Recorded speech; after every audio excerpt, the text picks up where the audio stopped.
Okay, this section right here is on related rates. So this should be 4.6.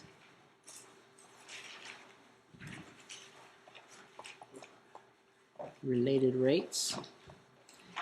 And so let's pretend that I have an ice cube that is perfectly cubic all the way around. So all the sides are the same, even though my picture doesn't quite look like it. So this is the width, this is the length, and this is the height. What's the formula for the volume of a cube? Length times width times height. That's exactly right. Now if I let the ice cube sit out in the sun,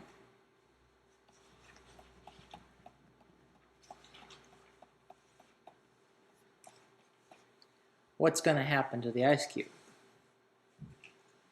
Oh, it's going to melt, right? So now the question is this. If the ice cube is going to melt, how fast is the volume changing? That's the question. How fast is the volume changing? So in order to answer this question, how fast, what we do is we take the derivative, because the derivative is the instantaneous blank of blank rate of change, right? So what we do, Cody, is we treat the volume like it's a function of time. We also treat the length like it's a function of time, the width like it's a function of time, and the height like it's a function of time. So what we're going to do is we're going to take the derivative with respect to time. That's what we're going to do here. And so when that happens, we're going to end up with dv dt equals, now I have to use the product rule.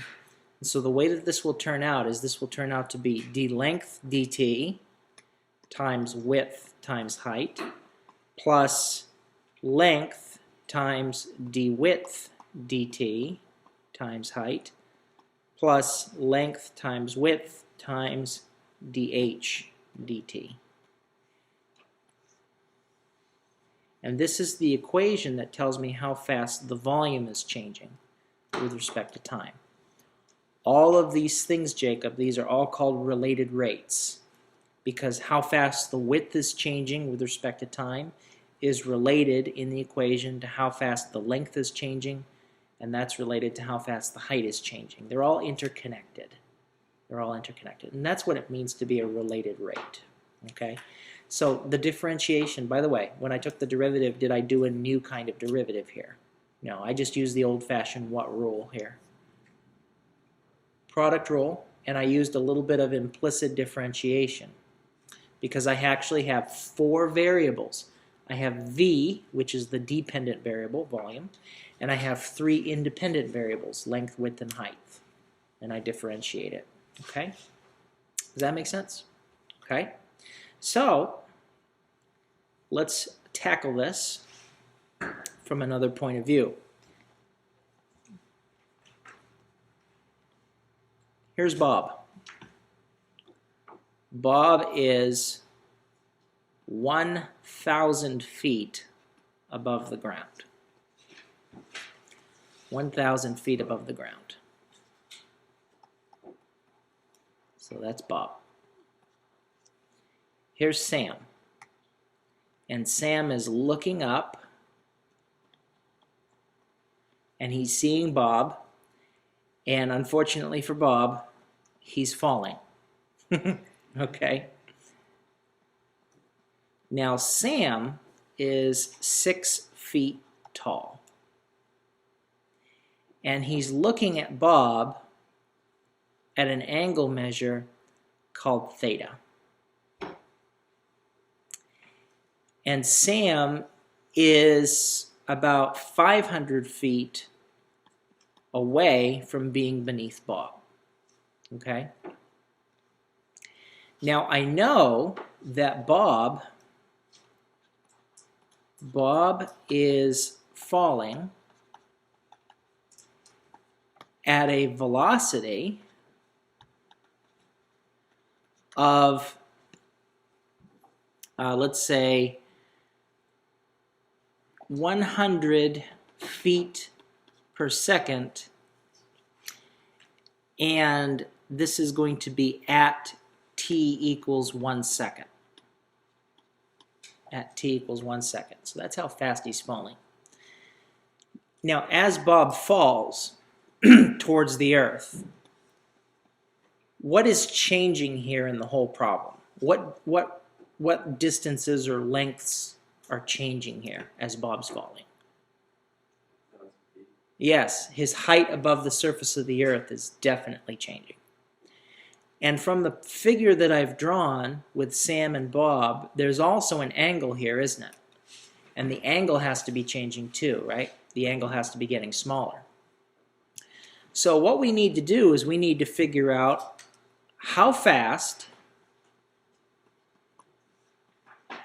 is theta changing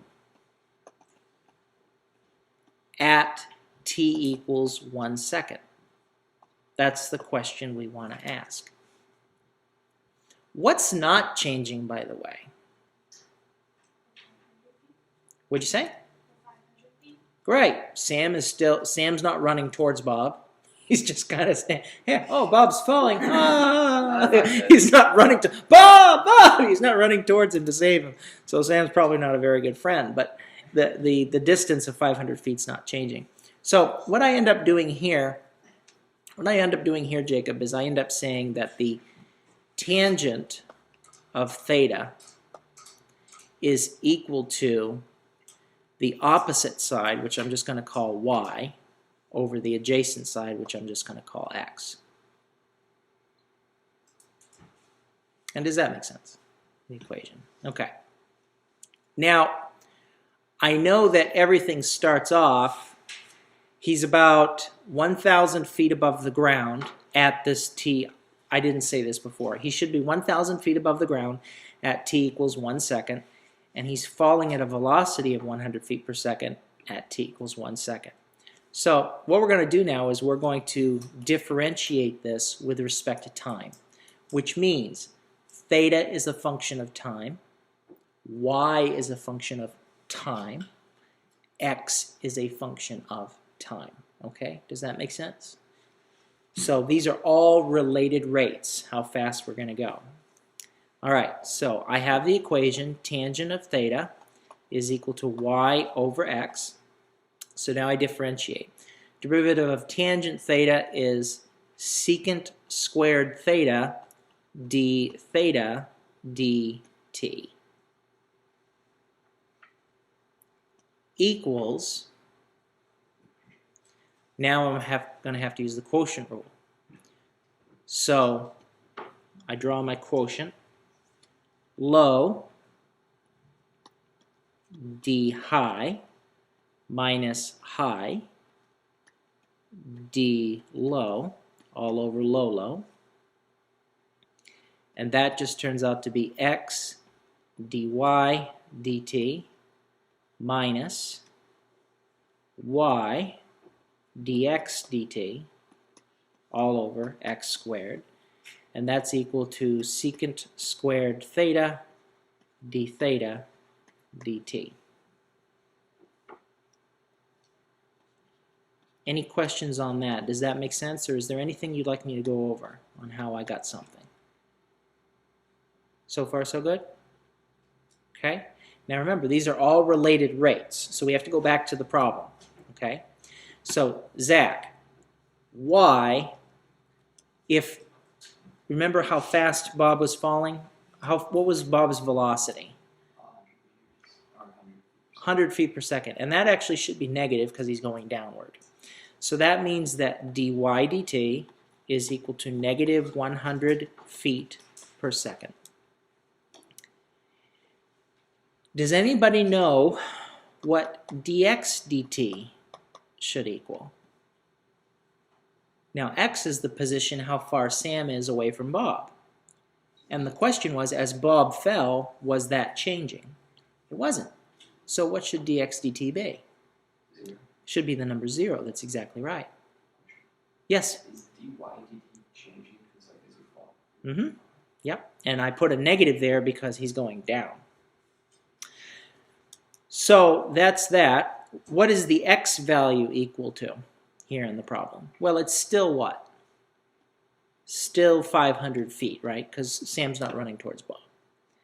Now, what I haven't mentioned is what is theta at this point. So what I'm going to do, here's that, because I'm going to say, I know that theta is equal to, at t equals 1 second, I know that theta is equal to pi over 4. Excuse me, I went too far. No, theta is not equal to pi over 4. I'm assuming that I can just make that up, and I can't. But this is going to be easy.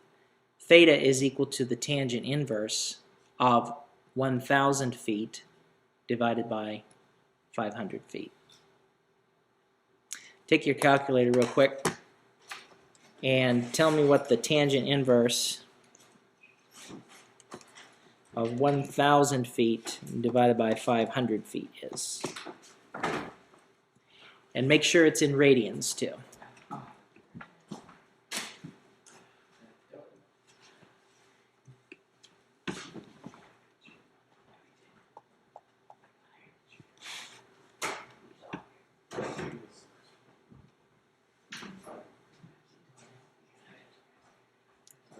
Did anybody, what'd you get?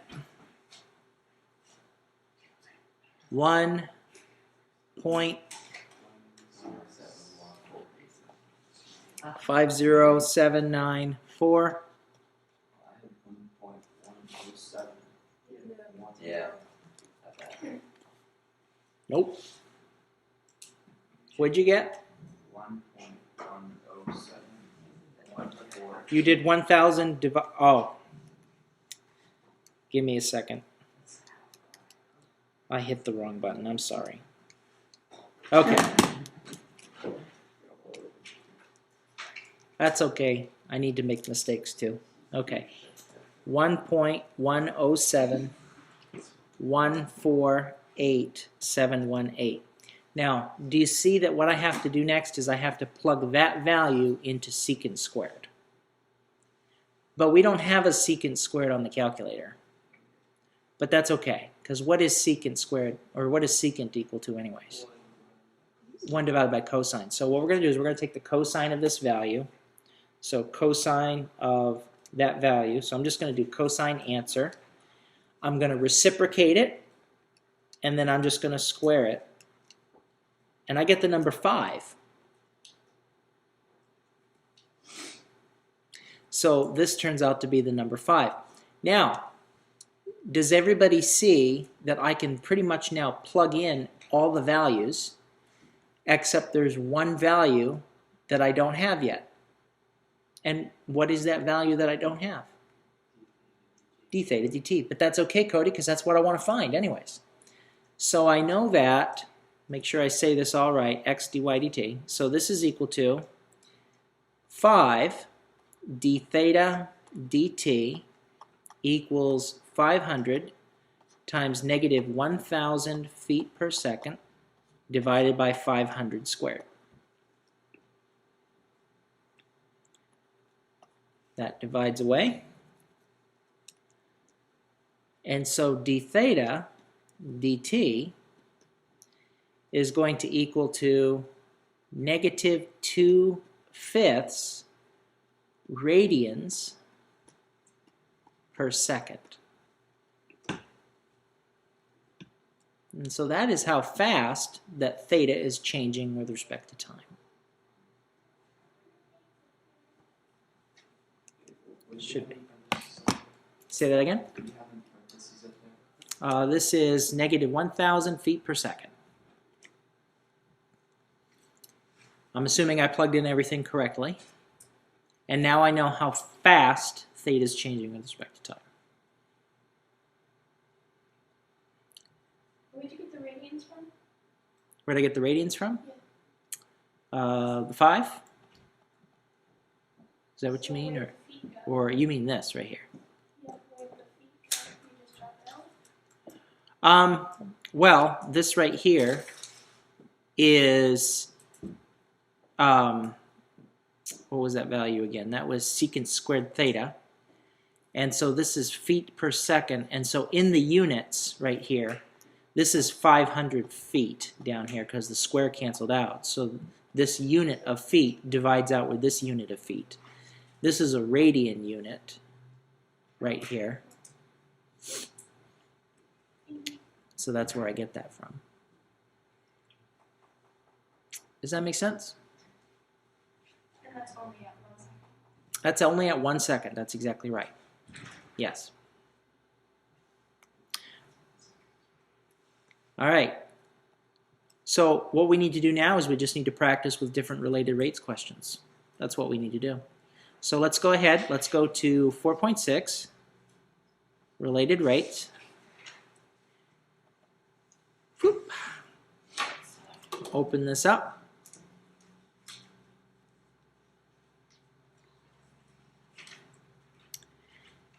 And let's go ahead and tackle number 13. Number 13 is a good old classic traditional one that usually we pick when we first start here. Has anybody heard the old trigonometric limerick for the ladder? A diller, a dollar, a witless trig scholar on a ladder against a wall. If length over height yields an angle too slight, the cosecant may prove his downfall. No? Okay. Well, now you have. So there it is. How long is this ladder that we've got here in 13? 13 feet. Leaning against a wall. Jacob, first rule of related rates, draw a picture. Second rule of related rates, have fun with it. So there's the ladder up against the wall. This has got to be theta. I know that the whole ladder is 13 feet long. And that's all I know so far because I haven't read anything else. So it's against the wall. If the top of the ladder slips down the wall at a rate of 2 feet per second, so this part right here is going downwards at a rate of 2 feet per second. So what I'm going to do, Yvonne, is I'm going to say negative 2 feet per second. And if I was to write a differential for that, it would be what? D y dt, right? Does that make sense? How fast will the foot be moving away from the wall when the top is 5 foot above the ground? So we want to know how fast will the foot be moving away from the wall. So the foot is here. I want to know dx dt. That's the question. What is dx dt equal to? When the top is 5 feet above the ground. So I want to know when this happens at 5 feet. So that's when y is equal to 5. So first thing, before you can do a related rates question, you have to have an equation. The equation comes first.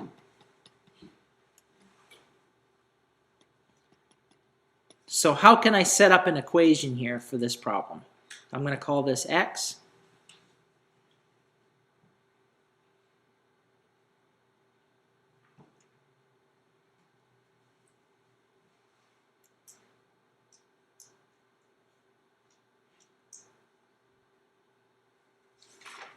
What kind of triangle is this?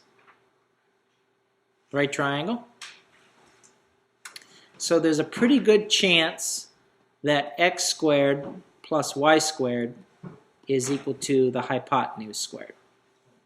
What are we solving for again? Are we solving for dx dt or dy dt or the distance? I forget what we're solving. We're trying to figure out how fast will the foot of the ladder be moving away from the wall. And so from the picture, which is that? Dx dt. That's dx dt. That's what we're trying to find.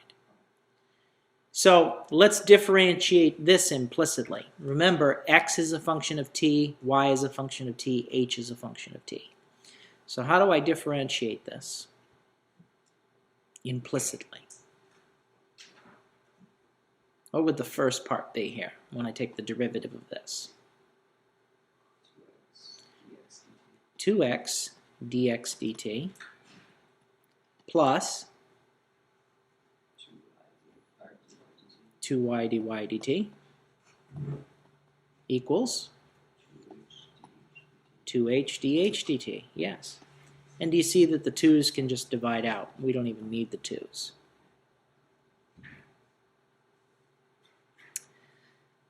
Now, question. As this ladder is falling, does the length of the ladder change? It's still 13-foot ladder, whether it's against the wall or whether it's flat on the ground, right? So what value in here, what rate should equal 0 in all this mess? dh dt, because the hypotenuse never changes length. So since the ladder never changes length, that means that dh dt should be 0, and we should actually have a 0 on this side of an equation. So what we end up getting then is I'm going to go ahead and solve for dx dt, and I'm going to have that dx dt is equal to negative y over x dy dt when I solve for dx dt.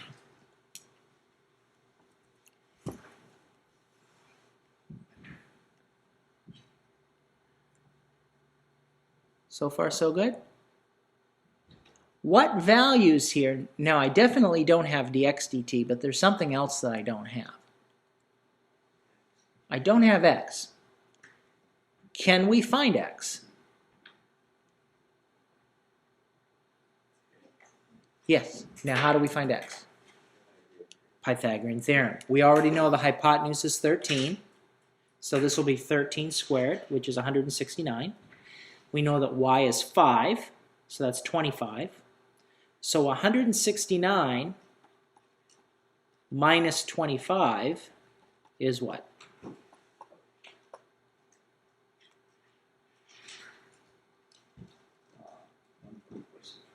144, so the square root of that. So we know that now that x is 12 feet. So now do you realize that it's now nothing more than a plug and chug? Plug it in, see what you get. So what we end up getting is we end up getting that dx dt is negative 5 over 12, and then dy dt is negative 2 feet per second. 2 feet per second. And so what does that turn out to be? Dx dt is equal to negative 5 over 12 times negative 2 feet per second. And so that turns out to be 10/12, which is 5/6 of a foot per second. And that's how fast the end of the ladder is moving away from the wall.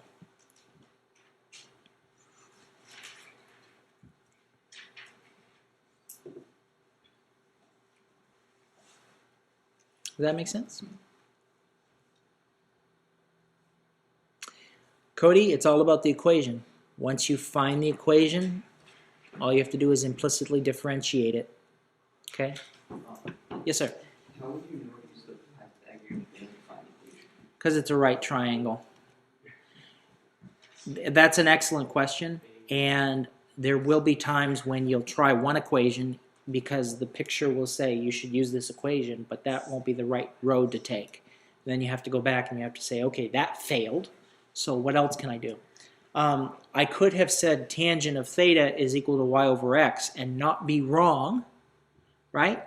But the problem didn't involve an angle measure at all. They didn't tell me anything about an angle. So that's why tangent of theta wouldn't have been a good equation to use. So sometimes one equation is better than another one. So you pretty much just picked an equation that like related the height to the. You just picked an equation that related the y to the x. And Right. use that. Pick the equation that relates all the variables together in the simplest way. That's exactly right. In the simplest way is what you want. Okay, number 15. A softball diamond is a square whose sides are 60 feet long. What's the first step to a related rates question? Picture. Softball diamond. This is your geometry. 60 feet for each side. Suppose that a player running from first to second base has a speed of 25 feet per second. So here's home plate, and here's first base. So this player is running towards first base at a speed of 25 feet per second.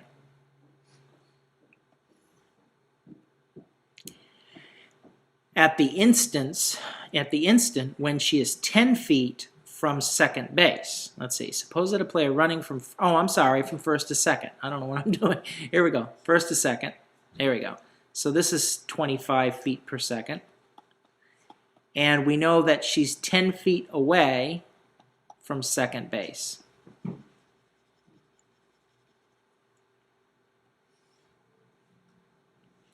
At what rate is the player's distance from home plate changing at that instant?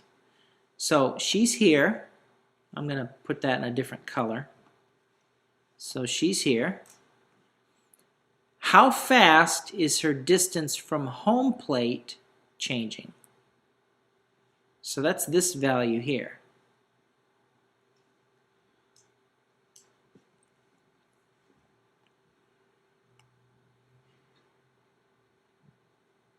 Okay.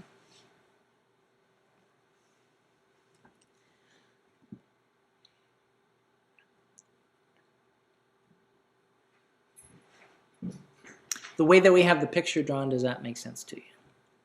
The way that we have the picture drawn. Okay. Do you see that this right here is nothing more than another right triangle? So what I'm going to do now is I'm going to pause the video and I'm going to give you several minutes up until about 10:18 and see if you can answer the question, at what rate is the player's distance from the home plate changing at that instant? See if you can answer that question. So I'm looking for how fast this length here is changing.